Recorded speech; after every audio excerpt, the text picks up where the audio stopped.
स्वागत है आप सभी का 7वीं क्लासेज में। आज हम एक और कहानी पढ़ने जा रहे हैं। हमने 4 कहानियाँ लाइन बाय लाइन पढ़ ली है।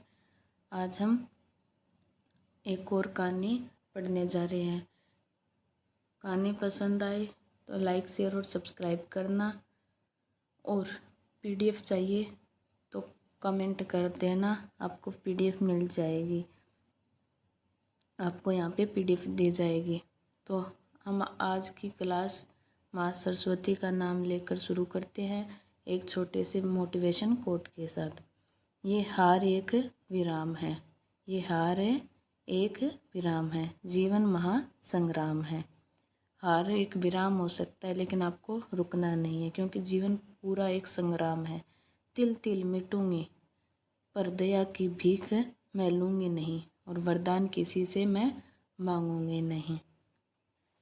तो आपको भी इसी तरह अपने भरोसे, खुद के भरोसे पे अपनी लाइफ को जीना है। तो आज हम कहानी पढ़ने जा रहे हैं, दुनिया का सबसे अनमोल रतन। कल हमने पढ़ी थी बंग महिला द्वारा रचित धुलाई वाली कहानी। आज हम पढ़ रहे हैं दुनिया का सबसे अनमोल रतन। लेखक कौन है? मुंशी प्रेमचंद। 1880 में प्रेमचंद जी का जन्म हुआ है। प्रकाशन कब है इसका? 1907 में ज़माना पत्रिका में। मैंने ये सारे आपको करवा दिए हैं, कौन सी पत्रिका में है, कौन से कहानी संग्रह नहीं करवाए। कहानी संग्रह साथ के साथ करवाती जाऊंगी, जो उनसे कहानी में संग्रह में कोई कहानी छपी है। तो इसके अंदर 3 रत्न कौन कौन से हैं? कैदी के आंसू सबसे पहले, उसके बाद सती के चिता की राख, खून का कतरा जो वतन की हिफाजत में गिरे। पात्र कौन कौन है? दिलफिगार, दिलफ्रेब का शहर कौन सा है? मिनोसबाद। आपको ऐसे ही नोट्स बनाने हैं शॉर्ट। काला चोर एक पात्र है, बोला लड़का, बुजुर्ग, सिपाही, जवां मर्द। सोजे वतन कहानी संग्रह में ये संग्रहित है। 1908 में सोजे वतन कहानी संग्रह को बाद में जब्त कर लिया गया था, राजद्रोह का केस चला के, क्योंकि इसके अंदर देश प्रेम यानी देश को जगाने के लिए और क्रांतिकारी सारी कहानियाँ छपी थी। तो इसके अंदर कौन कौन सी है? सांसारिक प्रेम और देश प्रेम। दुनिया का सबसे अनमोल रतन, यह मेरा वतन है। शेख मखमूर, सीले मातम यानी शोक का पुरस्कार। शुरुआत कहाँ से होती है कहानी की? दिल फिगार, एक कंटीले पेड़ के नीचे दामन चाक के बैठा हुआ खून के आंसू बहा रहा था। कितने दिन से बैठा है? 3 दिन से। यह आफत का मारा आदमी उस कंटीले पेड़ के नीचे बैठा है। ये जो इम्पोर्टेंट पंक्ति है इसके अंदर वो करवा रही हूँ आपको। कारू का खजाना, आबे हयात, खुसरो का ताज, जामे जम, तख्ते ताउस, परवेज की दौलत। नहीं, ये चीज़ें हरगिज नहीं हो सकती, कुछ और ही चीज़। अभी उसने कहा था कि दुनिया की सबसे बेशकीमती सबसे चीज़ लेके आओ, अनमोल चीज़ लेके आओ, तो ये तो नहीं हो सकती। ये सोच रहा है दिल फिगार बैठा। मुनरीम सामी को तो हातिम सा मददगार मिल गया, एक काश मेरा भी कोई मददगार हो जाता। आंसू, बेशक यह दुनिया की सबसे अनमोल चीज़ है जिस पर तख्ते था। ये जो इम्पोर्टेंट है, ये किसके लिए क्या कहा था? और जामे जन्म और आबे हयात और जरे परवेज की सब न्योछावर है। हजरत खिजर, तुमने सिकंदर को आबे हयात के कुएं का रास्ता दिखाया था। दिलफ्रेब ने कहा, यह राख जो तू लाया है, जिसमें लोहे को सोना कर देने की सिफत है, दुनिया की बहुत बेशकीमती चीज़ है, और मैं सच्चे दिल से तेरी एहसानमंद हूँ। ये जो मैंने लाइन बताई है सबसे इम्पोर्टेंट लाइन है। तो यहाँ पे इस कहानी की हम शुरुआत करेंगे, और लाइन बाय लाइन जैसे हमने सारी कहानियाँ पढ़ी है वैसे इसको भी पढ़ेंगे। दुनिया का सबसे अनमोल रत्न कब प्रकाशित है? 1907 में। किसके द्वारा लिखित है? प्रेमचंद जी के द्वारा। प्रेमचंद का जन्म 1880 में। कौन सी पत्रिका में? ज़माना पत्रिका में। तो कहानी की शुरुआत करते हैं। दिल फिगार, एक कंटीले पेड़ के नीचे दामन चाक किए बैठा हुआ खून के आंसू बहा रहा था। वह सौंदर्य की देवी यानी मल्लिका, दिलफ्रेब का सच्चा और जान देने वाला प्रेमी था। उन प्रेमियों में नहीं जो इत्र फुलेल में बसकर और शानदार कपड़ों में सजकर आशिक के बेस में मासूकियत का दम भरते हैं, बल्कि उन सीधे साधे भोले भाले फिदाइयों में जो जंगल और पहाड़ से सर टकराते और फरियाद मचाते फिरते हैं। दिलफ्रेब ने उससे कहा था कि अगर तू मेरा सच्चा प्रेमी है तो जा और दुनिया की सबसे अनमोल चीज़ लेकर मेरे दरबार में आ, तब मैं तुझे अपनी गुलाबी में कबूल करूँगी। अगर तुझे वह चीज़ न मिले तो खबरदार इधर रुख न करना, वरना सूली पर खिंचवा दूंगी। दिलफिगार को अपनी भावनाओं के प्रदर्शन का, शिकवे शिकायत का, प्रेमिका के सौंदर्य का तनिक भी अवसर नहीं दिया गया। दिलफ्रेब ने ज्यों ही यह फैसला सुनाया, उसके चौबदारों ने गरीब दिलफिगार को धक्के देकर बाहर निकाल दिया और आज 3 दिन से यह आफत का मारा आदमी उसी कंटीले पेड़ के नीचे, उसी भयानक मैदान में बैठा हुआ सोच रहा है कि क्या करूं? दुनिया की सबसे अनमोल चीज़ मुझको मिलेगी? नामुमकिन। और वह क्या है? कारू का खजाना, आबे हयात, खुसरो का ताज, जामे जम, तख्ते ताउस, परवेज़ की दौलत नहीं, यह चीज़ें हरगज़ नहीं। दुनिया में ज़रूर इनसे भी महंगी, इनसे भी अनमोल चीज़ें मौजूद है, मगर वह है क्या है, कहाँ है, कैसे मिलेगी? या खुदा मेरी मुश्किल क्यों कर आसान होगी? दिलफगार इन्हीं ख्यालों में चक्कर खा रहा था और अकल कुछ काम न करती थी। मुनीर सामी को तो हातिम सा मददगार मिल गया। एक काश कोई मेरा भी मददगार हो जाता। ये लाइन इम्पोर्टेंट है। एक काश मुझे भी उस चीज़ का जो दुनिया की सबसे बेशकीमती चीज़ है नाम बतला दिया जाता। भला से ये वह चीज़ हाथ न आती, मगर मुझे इतना तो मालूम हो जाता कि वह किस किस्म की चीज़ है। मैं घड़े बराबर मोती की खोज में जा सकता हूँ। मैं समुद्र का गीत, पत्थर का दिल, मौत की आवाज़ और उनसे भी ज़्यादा बेनिशान चीज़ों की तलाश में कमर कस सकता हूँ, मगर दुनिया की सबसे अनमोल चीज़ यह मेरी कल्पना की उड़ान से बहुत ऊपर है। आसमान पर तारे निकल आए थे। दिलफिगार यकायक खुदा का नाम लेकर उठा और एक तरफ को चल पड़ा। भूखा प्यासा, नंगे बदन, थकन से चूर, वह बरसों वीरानों और आबादियों की खाक छानता रहा। तलवे कांटों से छलनी हो गए, शरीर में हड्डियां ही हड्डियां दिखाई देने लगी, मगर वह चीज़ जो दुनिया की सबसे बेशकीमती चीज़ थी न मिली और न उनका नामो निशान मिला। हम पूरी कहानी पढ़ेंगे भी, आप एक ही क्लास में अगर जिसको भी मन लगाकर नहीं पढ़ पा रहा है या वो ये बोले कि भी इतनी लंबी वीडियो क्यों है, तो वो जा सकता है भाई। एक रोज़ वह भूलता भटकता एक मैदान में जा निकला, जहाँ हजारों आदमी गोल बांधे खड़े थे। बीच में कोई अमामे और चोगे वाले दढ़ियल काजी अफसरी शान से बैठे हुए आपस में कुछ सलाह मशवरा कर रहे थे, और इस जमात के दूर एक सूली खड़ी थी। दिलफिगार कुछ तो कमज़ोरी की वजह से और कुछ यहाँ की कैफियत देखने के इरादे से ठिठक गया। क्या देखता है कि कई लोग नंगी तलवारें लिए एक कैदी को, जिसके हाथ पैर में जंजीरें थीं, पकड़े चले आ रहे थे। सूली के पास पहुंचकर सब सिपाही रुक गए और कैदी की हथकड़ियाँ बेड़ियाँ सब उतार ली गई। इस अभागे आदमी का दामन सैकड़ों बेगुनाहों के खून के छींटों से रंगीन था, और उसका दिल नेकी के ख्याल और रहम से की आवाज़ से जरा भी परिचित न था। उसे काला चोर कहते थे।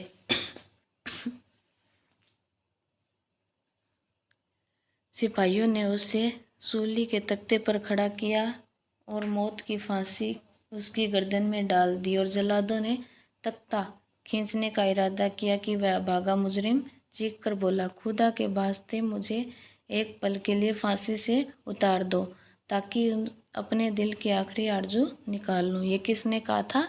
काला चोर ने। तो ये याद रखना। यह सुनते ही चारों तरफ सन्नाटा छा गया। लोग अचंभे में आकर ताकने लगे। काजियों ने एक मरने वाले आदमी की अंतिम याचना को रद्द करना उचित न समझा, और बदनसीब पापी काला चोर जरा देर के लिए फांसी से उतार लिया गया।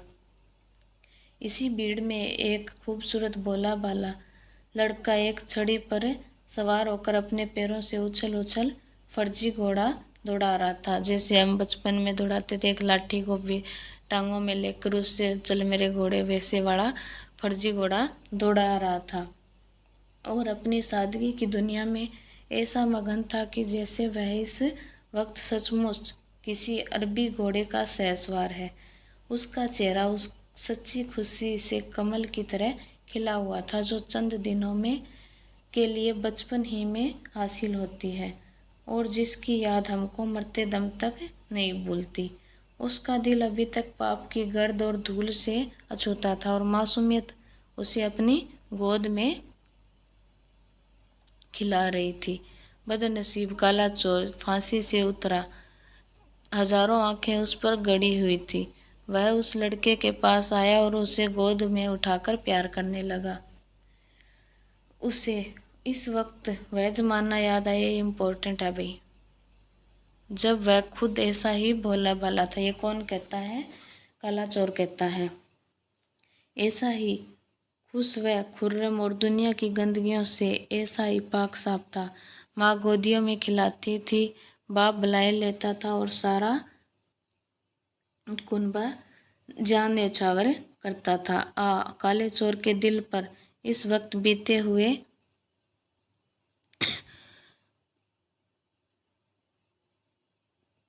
दिनों की याद का इतना असर हुआ कि उसकी आंखों से जिन्होंने दम तोड़ती हुई लाशों को तड़पते देखा और न झपकी, आंसू का एक कतरा टपक पड़ा। दिल फिगार ने लपक कर वह अनमोल मोती को हाथ में ले लिया और उसके दिल में कहा, बेशक यह दुनिया की सबसे अनमोल चीज़ है जिस पर तख्ते ताउस और जामे जम और आबे हयात और जरे परवेज सब न्यौछावर है। ये इम्पोर्टेंट है भाई।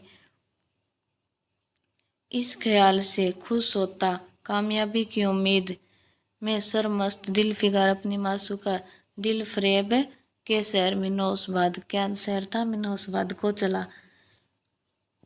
मिनोसबाद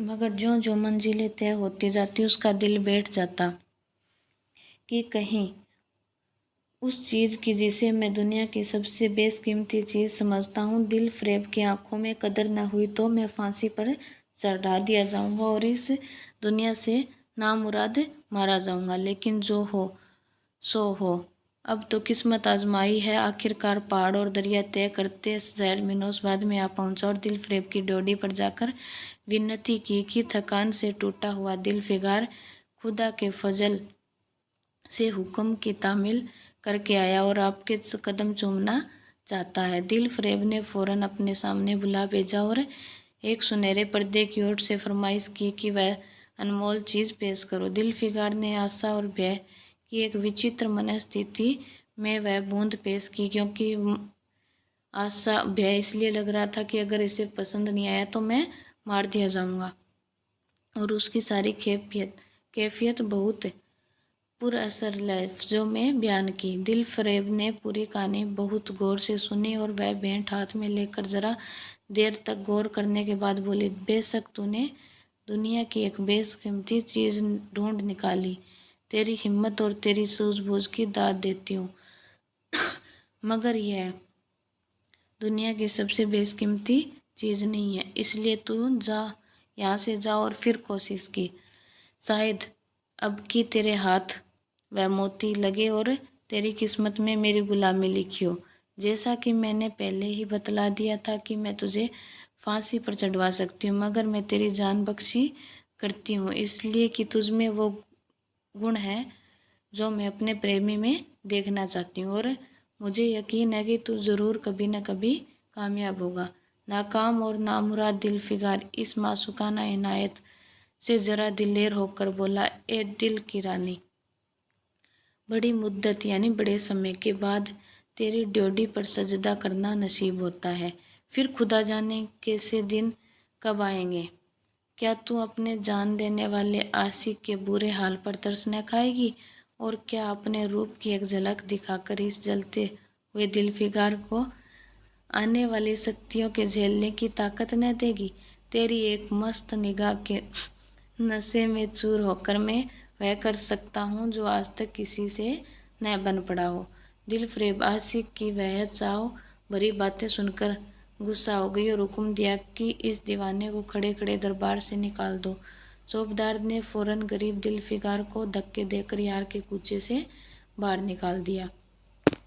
कुछ देर तक तो दिलफिगार अपने निष्ठुर प्रेमिका की इस कठोरता पर आंसू बहाता रहा और सोचने लगा कि कहाँ जाऊं। मुद्दतों रास्ते नापने और जंगलों के में भटकने के बाद आंसू की यह बूंद मिली थी। अब ऐसी कौन सी चीज़ है जिसकी कीमत इस आबदार मोती से ज़्यादा हो। हजरत खिजर, तुमने सिकंदर को आबे हयात के कुएं का रास्ता दिखाया था, क्या मेरी बात न पकड़ोगे? सिकंदर सारी दुनिया का मालिक था, मैं तो एक बेघर बार मुसाफिर हूँ। तुमने कितनी ही डूबती किश्तियाँ किनारे लगाई है, मुझ गरीब का बेड़ा भी पार करो। हे आली मुकाम जिब्रील, कुछ तुम ही इस नियम जान दुखी आशिक पर तरस खाओ। तुम खुदा के एक खास दरबारी हो, क्या मेरी मुश्किल आसान न करोगे? गर्ज यह है कि दिलफिगार ने बहुत फरियाद मचाई, पर उसका हाथ पकड़ने के लिए कोई सामने न आया। आखिर निराश होकर वह पागलों की तरह दोबारा एक और चल खड़ा हुआ। दिलफिगार ने पूर्व से पश्चिम और उत्तर से दक्षिण तक कितने ही जंगलों और वीरानों की खाक छानी। कभी बर्फिस्तानी घाटियों में सोया, कभी डरावनी घाटियों में भटकता फिरा, मगर जिस चीज़ की धुन थी वह न मिली। यहाँ तक कि उसका शरीर हड्डियों का एक ढांचा रह गया। एक रोज़ शाम के वक्त किसी नदी के किनारे खस्ता हाल पड़ा हुआ था। बेखुदी के नशे में चौंका तो क्या देखता है कि चंदन की एक चिता बनी हुई है और उस पर एक युवती सुहाग के जोड़े, जो हमारे यहाँ पे सती प्रथा चलती थी उसका बताया गया, सुहाग के जोड़े पहने 16 श्रृंगार किए बैठी हुई है। उसकी जांघ पर उसके प्यारे पति का सर है। हजारों आदमी गोल बांधे खड़े हैं और फूलों की बरखा कर रही है। यकायक चिता में से खुद ब खुद एक लपट उठी सती का चेहरा उस वक्त एक पवित्र भाव के से आलोकित हो रहा था। चिता की पवित्र लपटें उसके गले में से लिपट गई और दम के दम में वह फूल सा शरीर राख का ढेर हो गया। प्रेमिका अपने को प्रेमी पर न्यौछावर कर दिया और दो प्रेमियों के सच्चे पवित्र अमर प्रेम की अंतिम लीला आँख से ओझल हो गई। जब सब लोग अपने घरों को लौटे तो दिलफिगार चुपके से उठा और अपने चाक दामन कुर्ते में यह राख का ढेर समेट लिया और उस मुट्ठी भर राख को दुनिया का सबसे अनमोल चीज़ समझता हुआ सफलता के नशे में चूर यार के कूचे की तरफ चला। अब की ज्यों-ज्यों वह अपनी मंजिल के करीब आता उसकी हिम्मतें बढ़ती जाती थी। कोई उसके दिल में बैठा हुआ कह रहा था, अब की तेरी जीत है। और इस ख्याल ने उसके दिल को जो जो सपने दिखाए उनकी चर्चा व्यर्थ है। आखिरकार वह शहर मिनोसबाद में दाखिल हुआ और दिलफरेब की ऊंची ड्योढ़ी पर जाकर खबर की कि दिलफिगार सुरखरू होकर लौटा है और हुजूर के सामने आना चाहता है। दिलफरेब ने जांबाज आशिक को फौरन दरबार में बुलाया और उस चीज़ के लिए जो दुनिया की सबसे बेशकीमती चीज़ थी हाथ फैला दिया। दिलफिगार ने हिम्मत करके उसकी चांदी जैसी गलाई को चूम लिया और मुट्ठी भर राख को उसकी हथेली पर रखकर सारी कैफियत दिल को पिघला देने वाले लफ्ज़ों में कह सुनाई और सुंदर प्रेमिका के ओठों से अपनी किस्मत का मुबारक फैसला सुनने के लिए इंतजार करने लगा। दिलफरेब ने उस मुट्ठी पर राख को आंखों से लगा लिया और कुछ देर तक विचारों में के सागर में डूबे रहने के बाद बोली, ए जान निछावर करने वाले आशिक दिलफिगार, बेशक यह राख जो तू लाया है जिसमें लोहे को सोना कर देने की सिफत है, ये वाले इम्पोर्टेंट है भी, यहाँ से लेकर दुनिया की बहुत बेशकीमती चीज़ है और मैं सच्चे दिल से तेरी एहसानमंद हूँ कि तूने ऐसी अनमोल भेंट मुझे दी है। मगर दुनिया में इससे भी ज़्यादा अनमोल कोई चीज़ है, जा उसे तलाश कर और तब मेरे पास आ। मैं तहे दिल से दुआ करती हूँ कि खुदा तुझे कामयाब करे। यह कहकर वह सुनहरे पर्दे के बाहर आई और मासूका नादा से अपने रूप का जलवा दिखाकर फिर नज़रों से ओझल हो गई। एक बिजली थी कि कौंधी और फिर बादलों के पर्दे में छिप गई। अभी दिलफिगार के होश हवास ठिकाने पर न आने पाए थे कि चौबदार ने मालूमियत से उसका हाथ पकड़ा कर यार के कुचे से उसको निकाल दिया। और फिर तीसरी बार वह प्रेम का पुजारी निराशा के अथाह समुद्र में गोता खाने लगा। दिलफिगार का हिजाब छूट गया। उसे यकीन हो गया कि मैं दुनिया में इसी तरह ना साध और नामुराद मर जाने के लिए पैदा किया गया था, और अब इसके सिवा और कोई चारा नहीं कि किसी पहाड़ पर चढ़कर नीचे कूद पड़ूं, ताकि मासूक के जुल्मों की फरियाद करने के लिए एक हड्डी भी बाकी न रहे। वह दीवाने की तरह उठा और गिरता पड़ता एक गगनचुंबी पहाड़ की चोटी पर जा पहुंचा।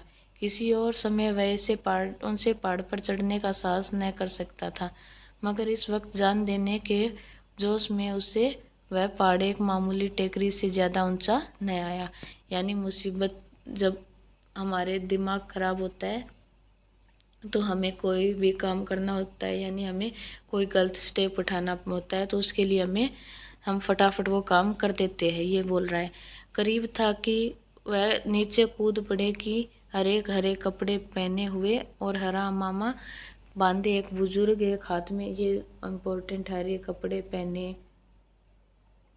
अमामा बांधे हाथ में एक तस्बीह और दूसरे में लाठी लिए बरामद हुए। क्या क्या पहन रखा था बुजुर्ग ने, और ये पूछा जा सकता है। और हिम्मत बढ़ाने वाले स्वर में बोले, दिल फिगार नादान, दिल फिगार ये क्या बुजदिलों जैसी हरकत है। तू मोहब्बत का दावा करता है और तुझे इतनी भी खबर नहीं कि मजबूत इरादा मोहब्बत के रास्ते की पहली मंजिल है। मर्द बन और यूं हिम्मत न हार। पूर्व की तरह ये फेक देश है, यानी पश्चिम की तरह तो पाकिस्तान हो गया और पूर्व की तरफ हिंदुस्तान है। वहाँ जा और तेरी आरजू पूरी होगी। यह कहकर हजरत खिजर, वो जो बुजुर्ग आए थे वो कौन थे? हजरत खिजर थे, गायब हो गए। दिलफिगार ने शुक्रिया की नमाज अदा की और ताज़ा जोश और लौकिक सहायता का सहारा पाकर खुश पहाड़ से उतरा और हिंदुस्तान की तरफ चल पड़ा। मुद्दतों तक कांटों से भरे हुए जंगलों, आग बरसाने वाले रेगिस्तानों, कठिन घाटियों और अलंघ्य पर्वतों, यानी जिसको लांघा ना जा सके, पर्वतों को तय करने के बाद दिलफिगार हिंद की पाक सरजमीन पर दाखिल हुआ और एक ठंडे पानी के सोते के में सफ़र की तकलीफ़ें धोकर थकान के मारे नदी के किनारे लेट गया। शाम होते होते वह एक चटियल मैदान में पहुंचा, जहाँ बेशुमार अधमरी और बेजान लाशें बिना कफन के पड़ी हुई थी। चील, कौवे और बहसी दरिंदे मरे पड़े हुए थे और सारा मैदान खून से लाल हो रहा था, यानी ये जो लड़ाई का मैदान था। यह डरावना दृश्य देखते ही दिलफिगार का जी दहल गया। या खुदा, किस मुसीबत में जान फंसी। उस मरने वालों का कराहना, सिसकना और एड़ियाँ रगड़कर जान देना, दरिंदों का हड्डियों को नोचना और गोश्त के लोथड़ों को लेकर भागना, ऐसा होलनाक सीन दिलफिगार ने कभी न देखा था। यकायक उसे ये ख्याल आया, यह लड़ाई का मैदान है और ये लाशें सुरमा सिपाहियों की है। इतने में करीब से कराहने की आवाज़ आई। दिलफिगार उस तरफ फिरा तो देखा कि एक लंबा तगड़ा आदमी, जिसका मर्दाना चेहरा जान निकालने की कमजोरी से पीला हो गया है, जमीन पर सर झुकाए पड़ा हुआ है। सीने में खून का फव्वारा जारी है, मगर आबदार तलवार की मूठ पंजे से अलग नहीं हुई है, यानी उसकी तलवार ने मुट्ठी को इतनी जोर से पकड़ रखा है तलवार को। दिलफिगार ने एक चिथड़ा लेकर घाव के मुंह पर रख दिया ताकि खून रुक जाए और बोला, ए जवामर्द, तू कौन है? जवामर्द ने यह सुनकर आंखें खोली और वीरों की तरह बोला, क्या तू नहीं जानता मैं कौन हूँ? क्या तूने आज इस तलवार की काट नहीं देखी? मैं अपनी माँ का बेटा और भारत माता का सपूत हूँ। यहाँ पे आ गया देश प्रेम। यह कहते कहते उसकी त्योरियों पर बल पड़ गया। पीला चेहरा गुस्से से लाल हो गया और आबदार शमशीर फिर अपना जोर दिखाने के लिए चमक उठी। दिलफिगार समझ गया कि यह इस वक्त मुझे दुश्मन समझ रहा है। नरमी से बोला, ए जवामर्द, मैं तेरा दुश्मन नहीं हूँ, अपने देश से निकला हुआ एक गरीब मुसाफिर हूँ। इधर भूलता भटकता आ निकला। बराए मेहरबानी मुझसे यह है कि यहाँ की कुल कैफियत बयान कर। यह सुनते ही घायल सिपाही बहुत मीठे स्वर में बोला, अगर तू मुसाफिर है तो आ मेरे खून से तर पहलू में बैठ जा, क्योंकि यही 2 अंगुल ज़मीन है जो मेरे पास बाकी रह गई है और जो सिवाय मौत के कोई नहीं छीन सकता। अफसोस है कि तू यहाँ ऐसे वक्त में आया है जब हम तेरा आतिथ्य सत्कार करने के योग्य नहीं। हमारे बाप दादा का देश आज हमारे हाथ से निकल गया और इस वक्त हम बेवतन हैं, मगर पहलू बदल कर हमने हमलावर दुश्मन को बता दिया कि राजपूत अपने देश के लिए कैसी बहादुरी से जान देते हैं। ये आसपास जो लाशें तू देख रहा है, यह उन लोगों की है जो इस तलवार के घाट उतरे हैं। मुस्कुराकर और गोया कि मैं वे वतन हूँ, मगर गनीमत है कि दुश्मन की ज़मीन पर मर रहा हूँ। सीने के घाव से चिथड़ा निकाल कर क्या तूने यह मरहम रख दिया? खून निकलने दे, इसे रोकने से क्या फ़ायदा? क्या मैं अपने ही देश में गुलामी करने के लिए जिंदा रहूं? नहीं, ऐसी ज़िंदगी से मर जाना अच्छा है। इससे अच्छी मौत मुमकिन नहीं। जहाँ मर्द की आवाज़ मध्यम हो गई, अंग ढीले पड़ गए, खून इतना ज़्यादा बहा कि खुद ब खुद बंद हो गया। रह रह कर एक आध बूंद टपक पड़ता था। आखिरकार सारा शरीर बेदम हो गया। दिल की हरकत बंद हो गई और आंखें मूंद गई। दिलफिगार ने समझा कि अब काम तमाम हो गया है। कि मरने वाले ने धीमे से कहा, भारत माता की जय। क्या कहा ये याद रख लेना। और उसके आजकल ऐसे क्वेश्चन पूछता है, आंटी रट्टाफिकेशन ज़्यादा हो गया है, कॉन्सेप्ट से नहीं पूछता। और उसके सीने से खून का आखिरी कतरा निकल पड़ा। एक सच्चे देश प्रेमी और देशभक्त ने देशभक्ति का हक अदा कर दिया। दिलफिगार पर इस दृश्य का बहुत गहरा असर पड़ा और उसके दिल ने कहा, बेशक दुनिया में खून के इस कतरे से ज़्यादा अनमोल चीज़ कोई नहीं हो सकती। उसने फौरन उस खून की बूंद को, जिसके सामने यमन का लाल भी है, हाथों में ले लिया और इस दिलेर राजपूत की बहादुरी पर हैरत करता हुआ अपने वतन की तरफ रवाना हुआ और शक्तियाँ झेलता आखिरकार बहुत दिनों के बाद रूप की रानी मल्लिका दिलफ्रेब की ड्योढ़ी पर जा पहुंचा और पैगाम दिया कि दिलफिगार सुरखरू होके और कामयाब होके लौटा है और दरबार में हाजिर होना चाहता है। दिलफ्रेब ने उससे फौरन हाजिर होने का हुक्म दिया। खुद हस्बे मामूल सुनहरे पर्दे की ओट में बैठी और बोली, दिलफिगार अब कि तुम बहुत दिनों में के बाद वापस आया, ला दुनिया की सबसे बेशकीमती चीज़ कहाँ है? दिलफिगार ने मेहंदी रची हथेलियों को चूमते हुए खून का वह कतरा उस पर रख दिया और उसकी पूरी कैफियत पुरजोश लहजे में कह सुनाई। वह खामोश भी न होने पाया था कि यकायक वह सुनहरा पर्दा हट गया। यानी यही दुनिया की सबसे अनमोल चीज़ है, मान लिया। दिलफिगार के सामने हुस्न का एक दरबार सजा हुआ नजर आया, जिसकी एक एक नाज़नीन जुलेखा से बढ़कर थी। दिलफ्रेब बड़ी शान के साथ सुनहरी मसनद पर शोभित हो रही थी।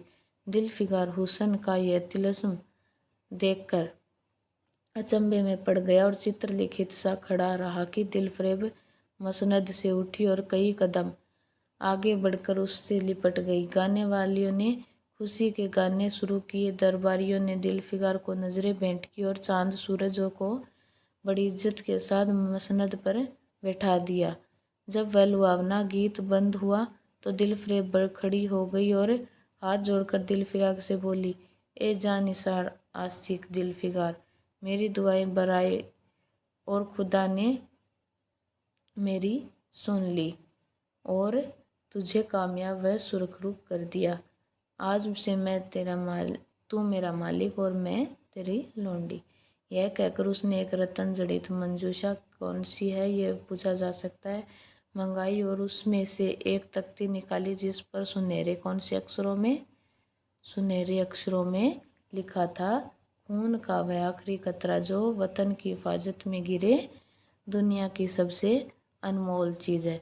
तो कहानी कैसी लगी कमेंट करके ज़रूर बताना। मेरे को तो बहुत अच्छी कहानी लगती है, देश प्रेम पर आधारित इतनी अच्छी कहानी। हमने कौन कौन सी चीज़ पढ़ी थी, इसके अंदर कौन कौन से 3 रत्न आए हैं।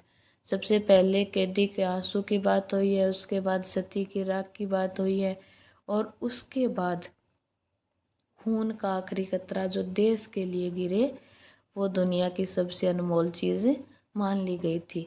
कहानी पसंद आई हो तो लाइक शेयर और सब्सक्राइब करना और ऐसी ही इंटरेस्टिंग कहानी, मज़ेदार कहानियाँ पढ़ने के लिए हमारे चैनल सात्विक क्लासेस से जुड़े रहें। धन्यवाद।